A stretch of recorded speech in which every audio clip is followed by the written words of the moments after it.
everybody, welcome to the Dad Challenge podcast. Happy Monday. How you doing today? Good. That's good. If it's good. If it's not, I'm sorry. Hope it gets better for you. Well, today we're talking about Dougherty Dozen, but it's not going to be a snark video. Nah, maybe we'll snark a little bit. But it's really about this video that someone posted online. I forget the name of the thing. It was Quesadilla Gate or something like that.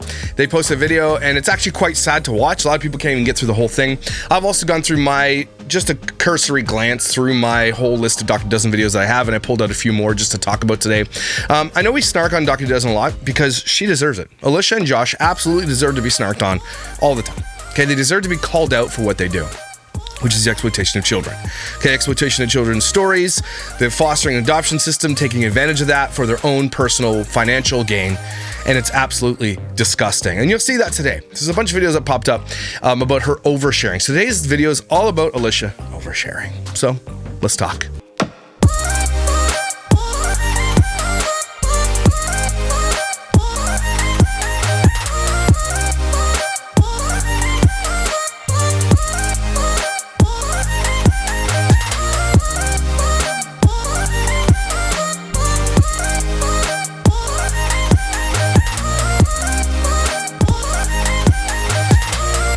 If you're new to the Dougherty Dozen fiasco, okay, it's just this upstate New Yorker.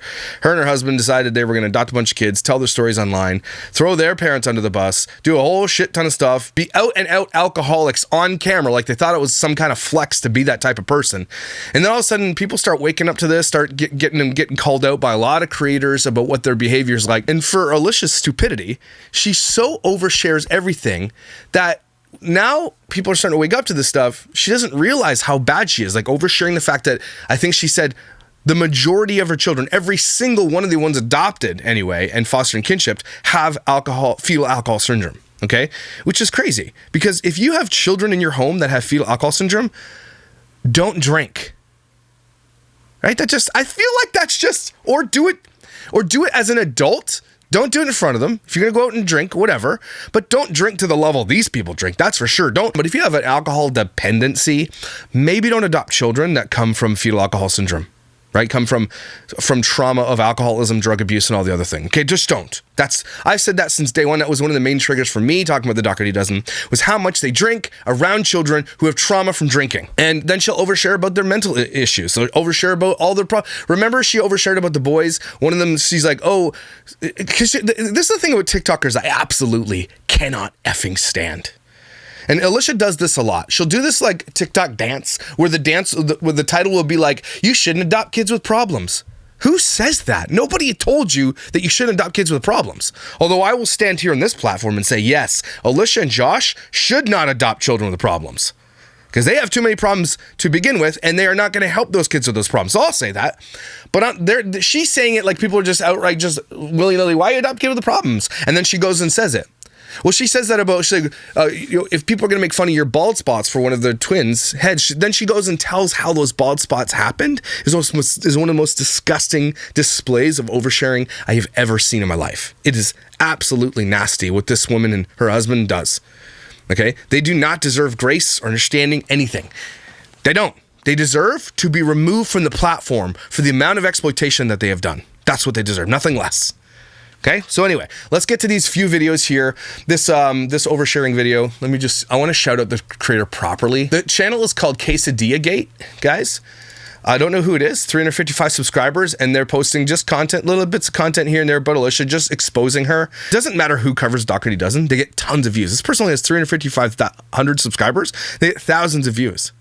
Onora is another channel that just exclusively uncovers Dougherty Dozen. Good for Onora.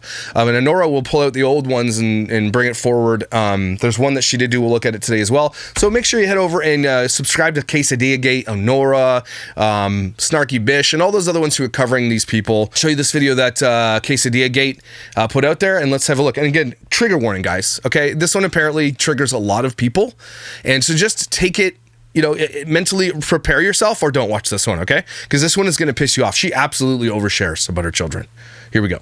There's a People magazine article on us that does address this. That link is in our website. There's a People article. So she went into People magazine and did an article about how her kids pissed the bed because of their trauma. An article in one of the probably in one of the most read magazines in the world. You guys, come on.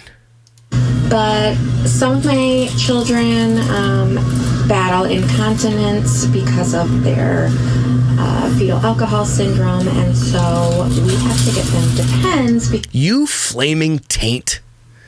What the is wrong with you? We have seen so much oversharing on the internet from family vloggers, and this is what it looks like, guys, and they all do this. She just is more outright with it. Okay, we have seen some people. We had, I think, Tiana, Scarlett Tiana, she went on a live, and we're going to uncover that pretty soon, where she's talking about her daughter itching, and she's like, itching where? Well, just have a bath. And she's talking about her daughter's front bum itching on camera to the world. Okay? We remember when the Westlife were oversharing about their daughter's periods and doing period kits. Remember when 8 passengers, like, our daughter shaved their legs for the first time. Remember, I forget the name of the family. There's so many of them, but they're like, oh, daughter has her period for the first time. And they made a literal entire video about it, putting her on camera. Okay, kids going potty, fathering autism, showing people how his daughter uses the bathroom. What parent in their right mind thinks, I'm going to put this on the fucking internet for people to watch? That's what gets me, because there's no way you have a good parenting bone in your body if you decide to share all these personal things. Oh my God, just all you have to do is put yourself in those kids' shoes as the person putting it out there. Would you have wanted your parents to put that on the internet for strangers? I know we didn't have the internet when we were growing up like that, but imagine we did. Would you have wanted that? So all you have to do is answer that question yourself, and then put yourself in their shoes. When these kids are older, are they going to look back and say, I'm so glad my mom put on the internet that I wet my bed because I have fetal alcohol syndrome. I'm so happy she did that. Come on, people. Wake up. Because they no longer fit in pull-ups. So yes, if you've ever seen these in my cart, that is why. Developmental regression and delays is very common with kids with fetal alcohol syndrome. So definitely check out that article if you want to know. No, don't check that article out. You son of a bitch, man. You don't put this on the internet. I can't believe we have to say this.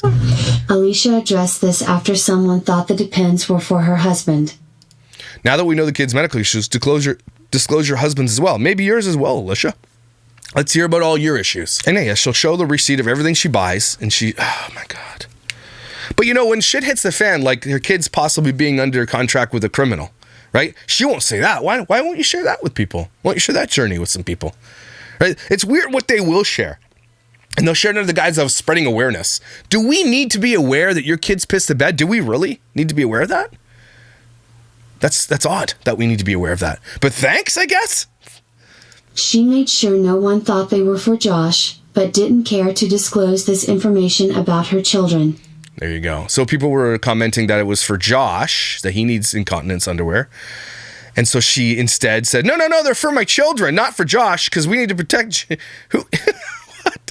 It'd have been less shameful to be like, Josh has a problem. Like he has kidney issues or whatever, and so he has to wear these at night. No one's okay. An adult going through adult issues, that's not going to hurt anybody. Instead, she throws her kids under the bus to protect her shitty ass husband, who drives students home at night, by the way. I wanted to share an update of and Josh's relationship. We adopted 1 year ago from residential treatment facility. She had a lifetime of being mistreated. How are you going to get on and put a song "In the Arms of the Angels" while putting on that much eyeliner, putting a freaking ring light 3 centimeters from your face, and then talking about your daughter's? It's the music and it's the production of it all. Don't miss the production of it all. That you set up a tripod, did your makeup to share personal information about an adopted child. By every male in her life, and that got transferred onto my husband. I missed that. Sorry. Mistreated by every male in her life, and that got transferred on. You son of a. So now we know that one of her kids, every single male that was in her life mistreated her, and you put that on the internet. Should that not be her story to tell? Should it not? She will never have the opportunity now to tell her story or not tell her story, or to not have the entire internet know about her abuse as a child. There are people, I had the choice to make whether or not I wanted to tell everybody my essay, and I told you about my story. I don't tell everybody my life, though. I don't make it a point that's like my main sticking point. Now, if this child wants to tell her story, then let her tell her story when she's older. Fine. It's her story to tell. The whole point of this is that's their story to tell, and you're telling it. You're taking it away from them. What if they don't want to tell the story to the world? What if they'd like to keep that away and they want to forget about it? That's their right as well, by the way. If they don't want that brought up all the time, if they don't want people knowing about it, that is their right. Do you not understand that? Especially when it comes to something like SA and being abused by men her whole life. If you're not upset about this, people, you're not listening. Okay, you're not listening at all. That child now no longer gets to have her story told the way she wants it or not told. To my husband, Josh. She believes that your shit's all in your eye, too. He is going to mistreat her, which he does not, but she... You have to say the thing. It's the thing. Josh, we know absolutely has a short temper. Okay? He is not a guy who's very attentive to his children. Sorry, let's correct that. He's a guy who's attentive to his biological children. Yeah, I said what I said, and I'm not alleging anything. That's from what we see with our eyes. So, prove me wrong. But Josh does not treat his adopted children like he treats his bio children. Also, we know that Josh has a temper. He'll get in the van and be like, sit the F down, put your effing seatbelt on, or are you recording? Tell me the F next time. Josh has a short fuse, okay? And I don't think that you should be an adoptive parent if you have a short fuse. I don't think you should be an adoptive parent if you have an alcohol problem. Or drink a lot. When you do that list, how often do you drink a week? And do you have more than twice? Yeah, sorry. Or we'll find a kid who doesn't come from trauma due to alcohol, which is going to be very rare to find. Okay? But you shouldn't be able to adopt. If any of these, how's your temper? Oh, I can have, nope, sorry. It takes a very special person to be a foster and adopted kid. Like my friends, Tom, Mark, all these guys that are really close to me who have adopted and fostered, okay? These guys do not have short tempers with their children. They are absolutely amazing with their children. All the dads in my circle, and I keep saying this and I know that, and I'm going to celebrate those dads near me. Jeff, Tom, Mark, and a lot of the other guys from my church, I'm not going to mention them all, but these are my really close friends. These are like probably some of the best dads I've ever met. And we do struggle as dads, of course we do, and we talk to each other about those types of things, but we don't project those things on our children. We want our children to grow up safe and loved unconditionally. Remember what I told you about? A safe and loved kid sleeps? Man, our children sleep. Okay, we're not the best. I'm not saying I'm the best. I adopted 2 children. And of course that comes with its own problems. Okay, and of course it does. And I'm not perfect. But at the same time, I know that I'm never going to fucking do any of this shit. Okay, so Josh, when you have to say the thing right there, what she just said, I'm getting back to this, I'm sorry. Oh yeah, which he doesn't. Does he? Well, it sounds like he's super pissed off all the time. So maybe he doesn't physically assault them or anything like that. I hope he doesn't. But he absolutely verbally is a dickhead to everybody. So, and we have seen that. So, okay. Takes out her anger on her past on to him. Now, patience of a saint, Josh does not have the patience of a saint, you damn piece of shit liar. We've seen his patience of a saint. Are you kidding me? What is this face right now? Ignores it. And his new thing, anytime she starts being defiant and angry with him, is he asks her if she wants to dance. Okay. So you're telling me, now look, the only experience I have with this type of thing was I was a child who was S8. I grew up in an abusive home. So you're going to tell me that she doesn't trust Josh because he's a man, and every man in this person's life has hurt her. And so his response to her treating badly is to ask her to dance with him and touch her and stuff? Cool. That sounds like it'll work. Take your kids to therapy. They need what you can't give them. Those children need what you obviously can't give them, love and attention. And one of the comments was made the other day in my comment section, I think I've said this a couple times, was the reason the kids lash out, freak out, yell all the time, are always looking at attention because they don't get attention. And so what they do is they scream, or they'll shout, or they'll break something because they're looking for attention. Even when Alicia is in the same room with them in the videos that we've seen, opening presents or whatever the case may be, Alicia is not present of mind. First of all, the camera's on all the time. But she's not, if you watch her with her children, she's not an attentive mother. Right? Have you ever just like been with your child and just looked at them and just felt like, oh my gosh, the bond? and you're like there with them, you don't have to turn the camera on to do this. But Alicia, even when she's with her kids, she's always like, she's a space cadet. She's actually not present when she's present. And so I'm trying to tell you guys, the things that these people are doing, when they reveal who they are, we've got to listen. Because this shit is going to get... The Dougherty dozen is going to end badly, is what I'm telling you. Something is going to go wrong. Hey, you're angry at me because I'm a dude in your life and you don't trust dudes? Let's dance. Cool. I'm pretty sure a child psychologist or therapist would be like, hey, yeah, let's try something else. But they don't go there, so how would they know? What's one example of something the system could have done better, without giving away any of the kids' personal information if possible? The most tragic thing that happened to one of our children that we adopted. Whoa. I need to understand this question. What's one example of something the system could have done better without giving away any of the kids' personal information? And is this douchebag of a moron about to just give personal information out to millions of people on TikTok while answering what the system could have done without giving out personal information? I hope not. But I'm sure my hopes will be shattered. From foster care is that they were taken from their home as a toddler for suspected physical abuse. I'm not laughing at the physical abuse. I'm laughing at the fact that this person is asking a question about what could they have done without giving away personal information. And you're giving away that personal information. Can't make it up. He then spent 4 years in an abusive and neglectful foster home. His biological... And now look at where they are. They're in a neglectful and abusive home. Yeah? Look, I don't care what anybody says. Just giving your kid Air Jordans and a Switch does not fix the problems that they came from. What they need, hear me out, Alicia, bring it on in, is love, attention, structure.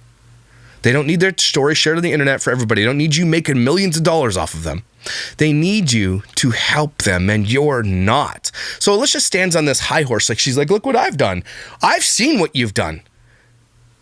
Okay, and maybe you don't physically abuse them or SA them and all this stuff, and thank God, okay? But it's just one abuse to a different kind of abuse. So like they've got the whole gambit of abuse in their lives. And they're not really going to probably see that secondary abuse that you're showing, because it's like love bombing type of abuse where it's like, here's some things you can have, but we're not going to address any of the underlying issues that brought you into our home to begin with, which to me is negligence. Okay, if you're going to bring these children to your home, you damn well better have a good plan to help them overcome that. And that shit takes tons of time and tons of money. And it doesn't look like you do any of that. Ever. None of it. All you do is buy them shit. And then love on your bio kids more and more than they do. And look, I know that sometimes adopted kids don't want to be loved on or touched. I think for the most part, in my experience and different experience of people that I know who have adopted and fostered, some of those kids don't ever want to be touched. And it takes a long, long time. To this day, I barely want to be touched. Okay, and it's something that sucks for my wife because her love language is touch and hugs and love and stuff. And I don't like being touched all the time. I'll do it, obviously, but I don't like it. Like, I love that she loves it. I get that she takes that from me, but I don't like receiving it. Right? And that's from my childhood SA story. That's from the trauma of my childhood. And so she doesn't know any of these things because she doesn't put a plan in place to help them. And she thinks by feeding them sugar and buying them shit for the birthday is going to help them, and it's not, people. Mom kept telling the workers, why does he have bruises all over him?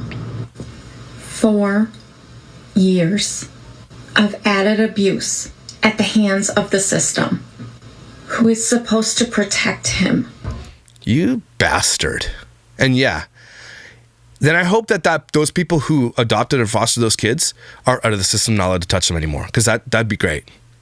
And look at her. But you gotta see this, what I'm seeing here. Look at this, the stare into the ring light camera and all this shit. She's got this light and makeup on so she can, but 4 years of that abuse. Alicia, what are you doing to your children? Do you think the diet that you feed your children is not abuse? Okay. Not taking them to therapy, is that not abuse? Allowing them not to go to school, is that abuse? Okay, I know I'm using the word abuse. It's more like negligence, but I think the term can coexist. The fact that you put your kids on the internet and tell their entire stories for the world so they don't know what their future is going to look like, you don't think that's negligence and abuse? Hey, just the diet alone, to me, is abuse. And I'm not saying we're all perfect parents, okay? But like every time I watch an Alicia Dougherty mealtime, I'm like, oh shit, man, I'm way better. What about the idea that possibly your children, that you have open adoptions, but you don't let their kids see their parents if they don't sign NDAs? What about that? What about signing your kids up to a lifetime contract with a felon? What about that? Is that something? Right, Alicia? What about that? But she stands here on her high horse, like, look what I've done. And again, I will give her props for taking kids out of an abusive, like physically abusive situation. But that's where it stops. Because at the point when you bring kids with FASD and you are yourself a problematic drinker, done. You don't get to stand your high horse. You are shit at this. And you capitalize on it. There's no argument you have that works against that. None. His PTSD score is double the score you need for a qualifying diagnosis. Thanks for telling the world. 8 years later, and he still flinches if we move too fast near him, like we're going to hit him. Yeah, I believe that. And that happens to me. And that's what happened to Scarlett and Tiana. Remember when her mom was threatening to hit her? That's abusive. That's like a protective abuse. That's like flight. That's fight or flight. That's a mechanism that probably will never go away. But you don't have to tell the world, Alicia. What is the point of doing this video? What, like, let's. I know this is going to take a long. I thought this was going to be a short video. It's not. But let's see the net positives. You telling the world all this stuff. What's the net positive? Think for a second. So the kids get their story told on the internet without their informed consent. So the net positive, there's no net positive there because they don't get a choice. People are aware. Is that a net positive? And if it is, why? Why is that a net positive? Why is it a net positive that 5 million people on TikTok know that your kid has double the PTSD score? Is that spreading awareness, and how? Did you tell people where to go to get that type of information or what it looks like? No, nothing. So the benefit here is just you growing your platform and making yourself try to look good with this filter or whatever, because it's really not working physically. Right? So the net positive to here, the only net positive is your growth of your channel and the money you make off telling these stories and you looking like a saint. There is no net positive to the child here. Zero. On the contrary, that child is better off if you don't tell their story on the internet. Prove me wrong. The system needs to wake up and pay attention. Amen, Alicia. Thanks for saying it. That same system needs to wake up to what you're doing and what other influencers are doing. Adopting children to make content with them? It's time. Maybe it's time. There's a couple organizations out there that are doing this, but I don't think there's actually an organization that's holding adoption and fostering places accountable for where the children go. So, this has given me some inspiration. People are like, Josh, you never do anything. Well, here it is. Maybe it's time to set up an organization that possibly can go to these organizations, these adoption fostering places, and say, hey, what are you doing about those who exploit children online? Do you have an updated checklist of what you're not allowed to do if you're going to adopt these children? Maybe it's time. Maybe it's time to call these people out. But in their, especially in their opinion, the CPS is in fostering, and especially if it's not like Christian based or whatever, they're just about numbers. These children aren't people, they're numbers. They're just trying to get them through the system to a safer place, which isn't all bad, obviously, but at the same time, they need to do better. I think we can all agree here, everybody, that these places need to do better, world class better for children. Not just, there's no status quo when it comes to children. Okay, just getting into a safer place, not good enough. Not good enough anymore. These are children. They need massive amounts of protection. And so maybe it's time to start an organization that calls out adoption agencies that allow influencers to adopt children, which means we're going to have to find those adoption agencies and we're going to have to call them out. You with me? Cool, because that's what I'm about to start doing. Thanks for the inspiration, Alicia. Trust their gut and protect these kids. I want to sit down with a person, and hopefully someone knows this, maybe, probably not in the industry anymore, who wants to whistleblow, or sit down with me and look at these influencers who have adopted, okay? And go through that process with me. Like, what do you think when you watch this? When you've adopted these or fostered these kids out to these houses, do you watch this shit? And if you do, it's likely they don't. But I want you to watch it, and I want your honest opinion if you work in one of these industries. I want your honest opinion about what she feeds them, how she acts, how she exploits them. I want your opinion. Is it okay? And if you say it's okay, well, what am I going to do about it? I'll say you're wrong. but I want their opinion because I don't think that an adoption agency, if they were like brought in front of Congress or whatever, I'm just saying it's never going to happen, but if they were, and they were shown this type of behavior, kid eating 24-hour McDonald's, kids eating chocolate and candy all day long, being showered with presents, having their personal stories like this told on the internet, if they were confronted with this, what would an adoption agency say in front of Congress? That'd be so interesting, right? I guarantee you they'd say, this is not acceptable. And so why do they allow people like this to do it? So for a lot of the kids that we've cared for in foster care, they have the combination of bipolar genetics, trauma and neglect, alcohol and drug use in utero, which has caused brain damage, low IQ, executive functioning issues, cognitive issues, developmental delays. Does she do these all in the same day? Does she just like, I'm going to sit down today and literally give you every instance of every problem my children have that I adopted? Every single one. And put the ring light on and put this weird ass lipstick that looks like I just have floating lips on my face because the light. Is that what you did? Because that's weird, man. And then you add in multiple removals from homes. These kids don't know whether they're coming or going anymore. They're locked in fight, flight, or freeze. The specific behaviors that we've dealt with because of this are explosive rage, such as screaming, crying, and breaking things for hours every day, lying, stealing, food hoarding, food binging. Interesting. And so your answer to food hoarding and food binging is to hoard food and to let them binge on food? That seems like it wouldn't work. Hey, you're a meth addict? Here's some meth. What? Does she, again, this is why I know that Alicia doesn't understand what she's put on the internet. She forgot all about this video a long time ago. She doesn't remember she put it out there. Because, oh my God, all we have to do now is see the behavior. If they're stealing and everything and they put locks in the fridges and everything else, but why do you buy so much food then? You have no plans in place for the food hoarding and food binging. And some of her children are going to end up huge because there's no mechanism that she's in place for therapy to help them. I ended up huge. When my mom left my abusive stepfather that she married, okay, I was skinny AF. I don't know if I said this in my story. When the divorce happened and my mom just went off the rails and did her own thing and kind of abandoned me, that's when I gained all the weight because I didn't realize that's food insecurity. I didn't know where my next meal's coming from, so I hoarded food. And that was what triggered me for my whole life till I was up about 315 pounds. You can see in this photo. Okay, and that still has not left me. These children and I never got therapy for it, ever. Never. Until I was in like my mid-30s. Then I start realizing that these are the things that are triggering that. These kids have an opportunity now to get that therapy to help them now, and she's not. Attempting to attach to people in the community, such as teachers, so that they have a backup parent because they think that we'll get rid of them. Poor hygiene and low self-esteem. But every day is a new day. You know what's going to help their self-esteem? Putting them on the internet for strangers to comment on everything about them. That'll help their self-esteem. What I'm saying is that won't help their self-esteem. Because even your fans because they're all fucking weirdos. Okay, even them. Sometimes they'll probably do a side comment about something, about their behavior, about the way they look. Throw a brush through her hair. You see so much. And that's from her fans. That isn't from haters. That's like, I wish she'd just throw a brush through Zoe's hair or through Bree's hair. You don't think this kid's going to read those someday? And she leaves those comments. The ones she takes down are nothing like that. These kids get bullied every single day on the internet. Alex especially gets massively bullied on the internet, on TikTok. And she does not give a shit. And then she does a post like someday, she's like, oh, they're not bullied at school at all. People want to touch their lunch pails because they're famous. And you think that's a flex?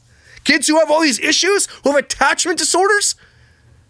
You have children and you're admitting they have attachment disorders. And you allow people to create parasocial relationships with children with attachment disorders? Now, we've never talked about this, and this just hit me real hard. Those children, which she just admits, will attach to a stranger, a teacher, someone else because they need a backup. And it's not going to go away, guys, until they get therapy, which they don't get. So that's not going to go away. Let's be there. It's not going to go away. And so you allow strangers to create relationships with them, possibly reaching out to them, maybe even in secret on some of their games. That is the most dangerous thing you could do as a foster and adoptive parent, is put them online because of that thing right there. Can't believe I missed that until now. Just because of that. Kids who have attachment issues, and 99.8% of kids who come from the system, adoption, fostering, they have these attachment disorders. Okay? Don't allow strangers to be able to have access to them, whether it's not through parasocial or social relationships and DMs and everything else, because you know it's going to happen, especially as they get older and they're allowed to go on the internet unfettered like they are. So are you serious right now? So you're going to admit these things out loud and not realize that there's millions of fans that have parasocial relationships with these children who have attachment disorders. There it is. You can't make that up. Everybody screenshot that part of that video, right? Of this video right there. That's what she doesn't realize. That's the most dangerous thing right now about the Dougherty dozen. Have all of your foster kids have a disability? Yes, and Oh my God. I'm going to tell you why. Okay, please do there, ring light eyeballs. I grew up with my oldest brother having schizoaffective disorder. Oh, now her oldest brother gets to be thrown under the bus. That's nice. Thanks, Alicia. It's a cross between schizophrenia and bipolar disorder. Genetically, a lot of the foster kids that we've had have had bipolar disorder. Oh, so she's all mad because people are like, can't say they're foster kids. They are. You can say that. Or similar behavior issues. There are a lot of foster homes that don't know how to handle this. You don't know how to handle this. Are you about to say, do you know how to handle this? Because no, you don't, man. And I just proved it. I don't have to keep repeating myself, but maybe I do. No, you don't know how to handle this. Clearly. And that's when kids start bouncing through foster homes. Now for me, I'm not even fazed by it. What? Bipolar manic, I get it. Schizophrenia-like anxiety, I understand it. No, here's what you do. You ignore it. So you see Alicia, and this is this video is very telling. So she'll be in the middle of a room of chaos, and it's seeming like she's calm. You know why? It's because that's her way of, because if she's saying she grew up with someone like that, that's actually her going into herself. That's her way of dealing with that trauma that she has from her childhood. And so she brings all that trauma in from her childhood, and she already knows how to do it because she just shuts down. And that's why she goes into herself like a shell. That's why she's actually not present when her children are in chaos mode. Because she's like, oh, it's easy for me. Well, yeah, because you shut down. Your brain shuts off. You're probably in La La Land. And so they're like, oh, yeah, that's how she deals with it. But that's actually not dealing with it, and that's not good for the children. For you to just shout down and not be present during those moments isn't helping them. It's perpetuating that behavior, and they'll do it more. Wow, this is the most revealing video I've ever done with Dougherty Dozen. You want to Gus? We're learning a lot today. Thanks, Alicia. Massive raging and screaming for 4 hours doesn't even bother me. I'm not gonna lie. We have been in the trenches with Rad. What's Rad? How does she look older here and this is like a year old? What happened? Water. Like, a lot of people are like, Josh, I'm going to just lighten it up for a second here, but a lot of people in the comments are like, you know what? I find myself drinking so much more water now because Josh makes fun of a listener drinking water. So let this be a lesson, everybody. More water. Today, right now, if you're watching this, do yourself a favor, go get yourself a nice tall glass of water. Little ice in it, maybe. Throw a little lemon or some cucumber if you have to. Maybe like a Kool-Aid squirter, you know? But get some water. Alicia, for the love of God, drink water. Nearing the end of our marriage, nearing the end of our sanity, didn't know what to do. Doesn't even bother me. Doesn't bother you, eh? Oh, so the person's rolling back to a video where she's like, our marriage almost ended, but it did bother her. So here's today's adventure, allergy testing for Team Double Trouble. Why do your kids always have to be I know that's, again, just something small, but do they have to be trouble all the time? Does everybody have to be a negative moniker to them? Is that it? They already come from that. They don't need it anymore. How about double the love? The initial skin scratch panel didn't give us any answers as to why they need 3 allergy meds and an inhaler daily to be able to breathe clearly. My guess is their mom's chain smoking destroyed their 31-week preemie lungs, so I'll continue to live like I run a pharmacy, and the doctor said in a year we could see if they'd be good candidates for allergy shots. As a kid who grew up like this, who grew up with a chain-smoking mom, you can get out of that. Like there is, these children got out of the home in time. So she's just, again, attributing something that allergies, maybe. But kids' lungs will heal just like a smoker. If you smoked your entire life and stopped smoking in time, your lungs can heal. So she's just, again, throwing them down. And then she writes, yes, they are stage 4 FAS and drug exposed. I didn't know there were stages to FAS, but I guess there is. So again, more information showing our kids with their diapers on. This is a message to everyone spamming me that I should not have adopted black children because I am white. Who, and they all do this. Trisha Paytas and all these people come online. Kobe Shea. We're getting hundreds of comments spamming me with messages. Shouldn't have adopted black children. Show one. And maybe there is one or two from weirdos. I'm sure there is. But spamming you? Really? Also, I don't think you should adopt any children. Cool? Okay, cool. One day we got a call asking if we could take foster care placement of twin baby boys. Every other foster family had said no. Look at her, and look at her body. The thing is, she's not saying this. She's mouthing it over music. What a fucking world we live in right now. What a weird place we live in. And she's like, she got this on. Look at, I'm such a humanity person. They were malnourished, had special needs, and one of them had second and third degree burns. There it is. You don't have to tell this to the world. Why do you feel the need to tell this to everybody? I'm going to ask the question again, especially Dougherty Dozen fans. What is the net positive to the children for her doing this? Maybe someone's got a good answer and I'm missing it. They spent years trying to find a biological family that could take them. Everyone said no, or wasn't qualified to meet their extensive needs. How were you qualified? 3 years later, the twins' case moved to adoption. Their biological mom requested they be adopted by a black family. They searched for an adoptive family that was black. They all said no. Maybe you shouldn't have said this. You're literally throwing black adoptive families under the bus in New York. I don't think you should have said this. I don't think this is the flex you think it is. The family wanted a black family to adopt, and they're like, so it's too bad. No black family would ever take your children. What the fuck is wrong with people for saying this shit out loud, man? What? You want more people? Like, you're talking about like the way that people phrase and say things? That right there probably shouldn't have been said. Didn't have to be said at all. You basically threw every adoptive black family under the bus right there by saying that. They all said no. Blank came to our family from a residential treatment facility with a list of behaviors so long our school district couldn't accept her to an in-district placement. No school would. And then I guess she's showing the proof that the school did take her. Alicia revealed the child's school name in this photo. This is not the first time. Why is Alicia lying about that? What? And here's just a couple more honorable mentions of Alicia's world. This video, you gotta take a step back and look at everything as a whole. And everything as a whole is the question why. Why does she do this? Why does Alicia do this? Does she take these children in because it's out of the kindness of her own heart? Well, that's not true. Well, I don't think so, because she makes millions of dollars with what she does. Okay? Does she think that she's superhuman and able to take...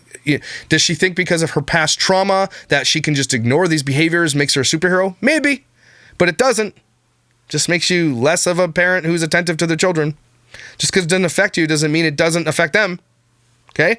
But this is why she does it. Right here. Listen to the music and all the shit. And her shitty ass, fake ass smile. Let them judge you. Let them misunderstand you.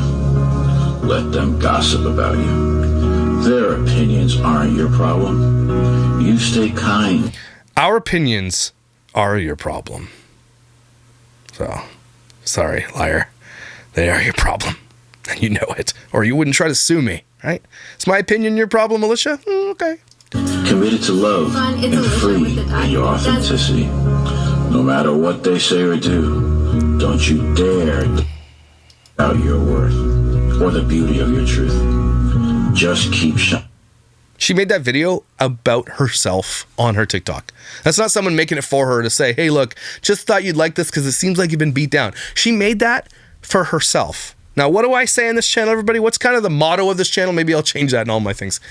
If you have to say the thing, you're not the thing. If you have to make videos about how badass you are and how a great mom you are, Scarlett and Tiana, right? If you have to do videos that you created about how you are as a person, nope, you're not that thing. Cool? All right. We agree on that? Awesome. One more thing that really, really got me recently, and I'll move on, obviously. So as we know, Alicia, there's a kid, I'm not sure it's Bodie or the other one, who had a birthday, and she's like, he only got 3 gifts, and everybody was up in arms about the 3 gifts, because she gives all her other kids gifts like cars and Jeeps and thousands of dollars worth of shit. And this kid got like Hot Wheel tracks, and everybody's like, what? And she's like, well, we're going to do a sensory room for his birthday. First of all, that's not a birthday gift. That's just something you give your child. That's not something you have to be like, okay, we want this thing that you need. Wait for your birthday. No. If you're going to do something for your kid's birthday, give them something that they want, not need, or both. Give them something that they want for the birthday. Anyway, so that was the whole big thing about, like, you know, and then her stands would come out and be like, no, they have a sensory gym and everything else, and the sensory gym is the coolest thing in the world, and blah, blah, blah, and these kids all need the sensory thing. And this is the video that proves that. This is our favorite room in the house. It is the sensory gym. It's the favorite room in the house, everybody. 9 out of our 10 children have been diagnosed with ADHD and sensory processing disorder. Now, why are your bio kids being diagnosed with that? I'm not saying that bio kids can't be. I'm just saying it seems like, wow, almost like 99% of your children have some kind of issue. You know? That's what I'm saying. This is a room they can come down to and burn off that extra energy, work on their gross motor skills, and just have fun. It's a great room, especially on rainy days. There are 3 different sensory swings, ball pit. And of course, she forced the kids to play in this room that she just cleaned up, so it's... Clear the room out, set up the yoga mats, and we have a private family yoga therapy No, they don't. session. It's bullshit. They did this for the video. They don't do this. There's no way she has time to do this. Why do you lie about this shit? It's such a weird thing to lie about. That's my main question for Alicia all the time is, why do you lie about weird stuff that we can see right through? You don't do any of this shit. Because you did this. Why don't you it's Friday, it's time for this thing. We're going to do it together. Why don't you do that video? Hey, everybody do yoga with us. Yay! So there it is, everybody. I mean, I got other videos I wanted to talk about. There's like this House Hunters cringe thing that they did. It was so cringy. Maybe we'll do like the cringe talks of Alicia someday.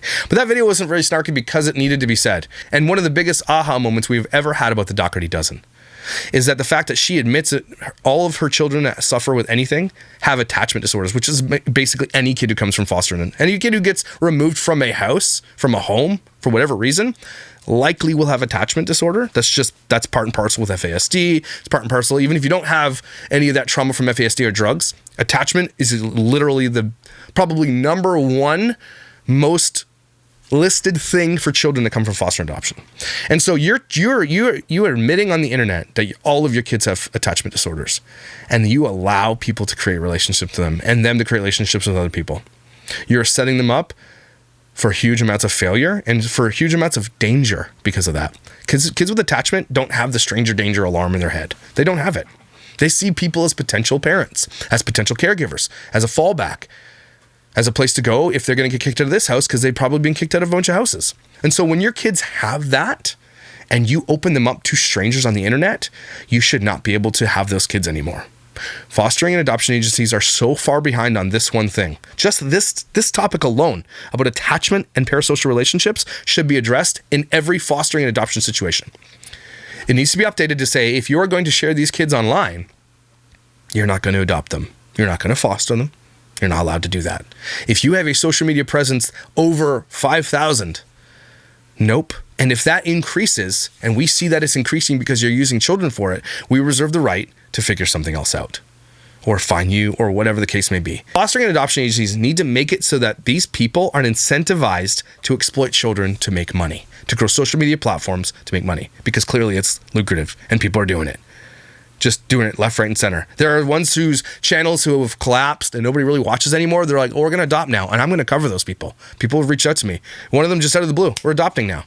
Look at freaking Britney eyelashes over there. Just like, we're going to foster now. And like literally made massive amounts of engagement from it.